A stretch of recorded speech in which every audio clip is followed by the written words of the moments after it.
சாய் பக்தர்களுக்கு என் அன்பு வணக்கங்கள். ஓம் சாய்ராம். என் அன்பு குழந்தையே, இன்று உன்னிடம் நான் சொல்ல வந்த செய்தி நான் உன்னிடம் பல முறை சொல்லியிருக்கிறேன். ஆனால் இப்பொழுது சொல்ல போகும் செய்தியை கேட்டால் நீ அதிர்ச்சி அடைந்து விடாதே.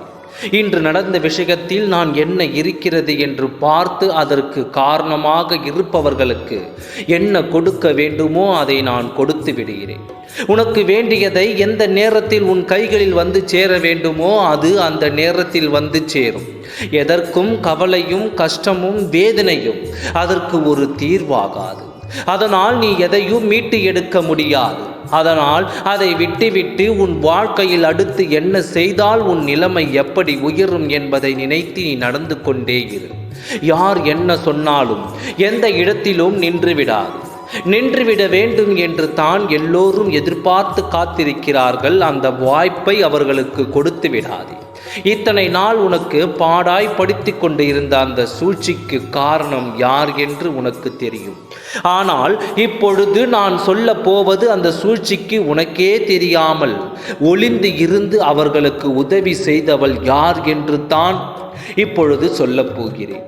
உன் கண்களுக்கு அது தெரியக்கூடாது என்றும், தெரிந்துவிட்டால் மேலும் மேலும் உன்னை ஏமாற்ற முடியாது என்றும் மறைந்து இன்று வேலை செய்தவளை இன்று வெளிச்சத்திற்கு கொண்டு வந்து உன் கண்களுக்கு காட்டப் போகிறேன். உன் சாயப்பாவினால் எதுவும் முடியும் என்று நினைக்கும் பொழுது இத்தனை பேர் இத்தனை அட்டுழியத்தை இருக்கிறார்களே. தெய்வங்களே இல்லை என்றால் இன்னும் எத்தனை செய்ய காத்திருக்கிறார்களோ. உன் வாழ்க்கையில் நடந்து முடிந்தது எல்லாம் நடந்து முடிந்து விட்டது. அதையெல்லாம் நீயும் நினைத்து கவலைப்பட்டு கொண்டிருக்காதே. அவையெல்லாம் மாற்றி அமைக்கத்தான் உன் சாயப்பா நான் இருக்கிறேன்.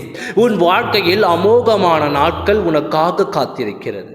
இவர்கள் எல்லாம் எத்தனை பாடுகள் பட நீ கண்களால் காணப்போகிறாய் தெரியுமா? எல்லாம் எதிர்காலத்தில் வரும். ஆடின ஆட்டம் எல்லாம் ஆட்டம் முடிந்து அவர்களை ஓட வைக்க நேரமும் வரும்.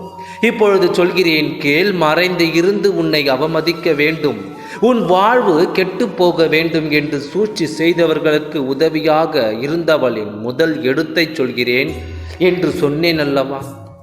அந்த முதல் எழுத்து என்னவாக இருக்கும் என்று உனக்கு தெரியுமா? அவளின் முதல் எழுத்து சா, சி, சு, சே. மா, மீ, மூ, மே என்ற எழுத்தில் வரும். இந்த 3 எழுத்தில் இருந்தவள் தான் உன் வாழ்க்கையில் விளையாடியவள். இதை நீ தெரிந்து கொள்வாய். எப்பொழுது தெரிய வேண்டுமோ அதை நீ அப்பொழுது தெரிந்து கொள்வாய். உன் சாயப்பா எதையும் காரணமின்றி உன் செவிகளில் போட மாட்டேன். அப்படி போடுகிறேன் என்றால் அதில் ஏதோ ஒரு அர்த்தம் இருக்கிறது என்று தெரிந்து கொள். இப்பொழுது நான் சொல்லும் அர்த்தமும் நீ தெரிந்து கொள்வாய்.